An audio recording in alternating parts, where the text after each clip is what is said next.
and welcome to another IELTS Learning Tips video. And today we're going to talk about vocabulary, and it's a very quick one because I just want to give you 10 quick ways that you can learn new words, which are quite easy and accessible, and a very good way of improving your vocabulary. And I think vocabulary in IELTS is really important, especially in the reading. I think I'm sure all of you have missed some questions in the past because of vocabulary. And I do urge you in the readings to look up and learn any words that you're not sure about, because these words do come back. Every time you get those topics, they tend to have very similar vocabulary. So it is worth doing that. Okay, so here we have some ways to very quickly improve your vocabulary and make sure that you remember it, so that when you're in the speaking, for example, the words will come quite easily into your head as you speak, and you won't have to hesitate and think about them.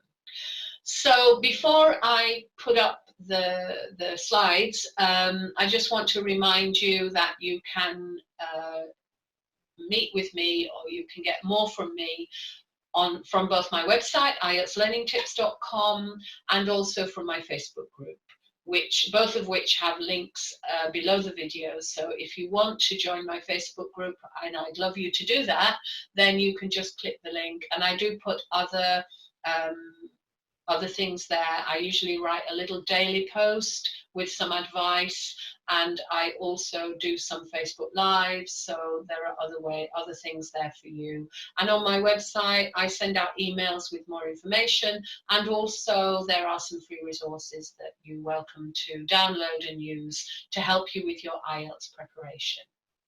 So let me just share my slide. So here's some quick ways to improve vocabulary. And this is the method that you use for vocabulary. You should learn it first. You should record it somewhere so that you can review it. And you should use it as quickly as you can after you've learned the word, because that way you won't forget it. Okay, so here are some simple strategies for learning vocabulary.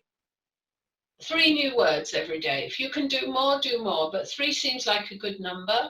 And if you learn 3 new words every day, write them down or put them in your mobile phone, so that when you're sort of hanging around waiting for a bus, or waiting for a train, or on the train or on the bus, you can just keep looking at it and then just go through, and the ones that you don't remember, just spend a bit of time on those. It's a really good strategy. When I was a student, in those days there weren't any mobile phones. We always had little notebooks in our pockets, and we used to write down new French words. It was French I was learning, and German too, and we used to write them down in those little notebooks. So your mobile phone is a bit like that. Okay, so I've said you can also do it in a notebook. Okay, choose one topic at a time. So take a topic, say, okay, today I'm going to do animals, or I'm going to do transport, or I'm going to do the environment. So choose one topic at a time, get your 3 new words and learn them. And then maybe you'll want to do that topic over a week or over 2 or 3 days, so that you really get quite a lot of good vocabulary. And don't forget about collocation. That's quite important too. So when you're looking at vocabulary, see if there are any specific collocations for that vocabulary that you can use in your writing. So that's particularly important in those topics that you get in writing, such as transport, such as environment, such as education and health. Okay, I don't know if you know this game, Scrabble. Any other word games? There are lots of different word games, and they're quite a fun way of learning new words. And you're allowed to use dictionaries in these games, so you can use the dictionary to look them up or find new ones. Okay, this is a simple technique that you can do. So take a short passage, maybe 2 or 3 sentences, that's all, in your own language, and try and translate it into English. And I'm sure within that sentence in your own language, there will be 1 or 2 words that you perhaps don't know in English. So you can then go ahead and learn those. But keep it very short, just 1 or 2, 3 sentences maximum. Don't start translating a whole passage or a whole paragraph, just a little bit. Okay. Synonyms. Find words that you're going to use, particularly in your writing, and find synonyms. Words are like child or people, for example.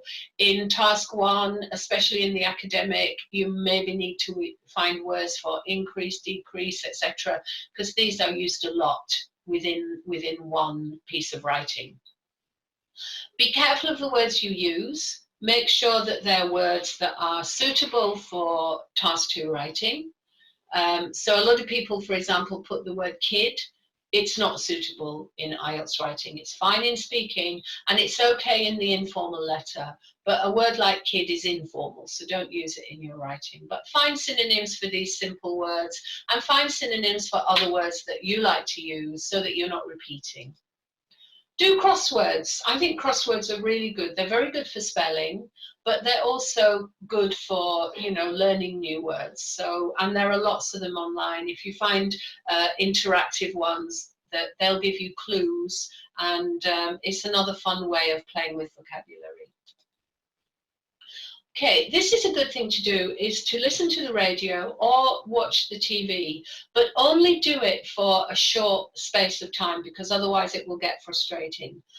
The thing about listening to the radio is you listen in different ways. If you're listening to the radio for the information, then you won't be focusing on the language. But it is good now and again just to say, right, I'm going to listen now for 10 minutes, don't do more than that, to what they say and how they say it.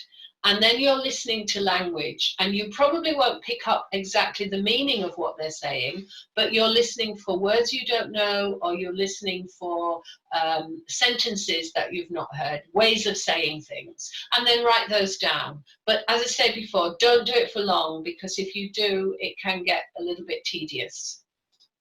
Okay. I mentioned this before. When you're doing a reading passage, take those words out, learn them, and then try and use them. Remember that a lot of the topics in reading cross over into writing. So if it's a topic on health, there are probably some words in that reading about health that you can use in your writing. And they're there in front of you. So find out what they mean. If you think they're going to be useful for your writing, then learn them. But it's helpful because they'll probably come back in the reading as well. And then finally, this is a great thing to do, and I've done it myself with other languages. Look around where you are, whether that be in a room, whether it's at the station, whether it's in a shop, in the street. Just look around and say, okay, are there any words in this room that I do not know in English? And I've done this even with English language teachers, not native speaker English language teachers, but English language teachers who are from other countries, when I've done teacher workshops. And it's absolutely amazing how many words that are so simple in your own language and simple everyday words in English that you don't know. So have a look around and say, okay, what's that in English? What's that in English? What's that in English? And I'm sure you'll pick up 3 or 4 words at least. If there are lots, then, you know, just limit yourself, maybe 6 words or maybe 10 words if there are lots you don't know. And again, write them down and use them, because they may come in useful in your speaking, or they may be useful in your reading or even in your writing. So it's a really simple way of learning some new words. Okay, that's it. So pick 1 or 2 of those strategies and just keep doing them. The good thing about a lot of them is you can do them on the go. You don't have to sit down at your desk and actually prepare for it. You can just do it wherever you are. And if you've got your mobile phone with you or a little notebook, you can just write them down very, very easily. And then just keep referring to them, try and use them, and then you'll remember them, and your vocabulary will keep expanding in a very simple way. Again, these are the 2 links for my Facebook group and the website. which you're welcome to go to and join. Okay, so I expect that the next time we meet, your vocabulary will have leapt to a great high level. Okay, thank you, and I'll see you on the next video.